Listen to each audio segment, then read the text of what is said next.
2 மாதமாக வீட்டுக்கு எந்த காயுமே வாங்காமல் ஓட்டியாச்சு. லாஸ்ட் வீடியோவில் இங்கே என்னென்ன பூக்கள் இருக்குது, எதனால் தேனீக்கள் வருதுன்னு பார்த்தோம். இன்றைக்கி வீடியோவில் இங்கே என்னென்ன காய்கறிகள் இருக்குதுன்னு பார்த்துடலாமா? ஃபஸ்ட்டு ஒன்னே பார்த்தீங்கன்னா ரொம்பவே அட்ராக்டிவான சேலட்லாம் போடுவாங்கள்ல, அந்த இலை தான் இது. இது வந்து பார்க்குறக்கு ரொம்பவே அட்ராக்டிவாக அழகுக்கு வைக்கிற செடி மாதிரி இருக்குது. பட் இது வந்து சேலடில் யூஸ் பண்ணுவாங்க. இந்த இலையை கொஞ்ச நாள் விட்டுட்டோம்னா இந்த மாதிரி பெருசாகி பூ விதையெல்லாம் வர ஸ்டேஜுக்கே வந்துடும். பார்க்குறக்கு வந்து பார்த்திங்கன்னா ஏதோ கீரை செடி மாதிரி இல்லாமல் அழகுக்கு வைக்கிற செடி மாதிரியே ரொம்பவே அழகாக வரிசையாக நட்டியிருந்தாங்க.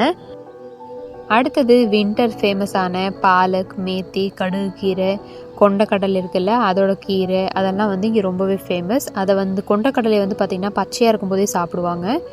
ஒரு சைடு ஃபுல்லாக கொத்தமல்லியும் புதினாவும் நட்டு வச்சுருந்தாங்க. காற்றடிக்கும் போது அதோட மனம் வந்து பார்த்திங்கன்னா காற்றுல அருமையாக வீசிகிட்டு இருந்தது.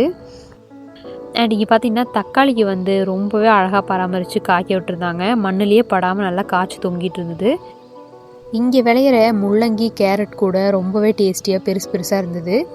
இந்த செடிகளுக்கெல்லாம் என்ன உரம் கிடக்குறாங்க, எப்படி பராமரிக்கிறாங்கன்னு அடுத்த வீடியோவில் சொல்கிறேன். வீடியோ பிடிச்சிருந்ததுன்னா லைக், ஷேர் அண்ட் சப்ஸ்கிரைப் கண்டிப்பாக பண்ணுங்கள். நெக்ஸ்ட் வீடியோவில் பார்க்கலாம். பாய்.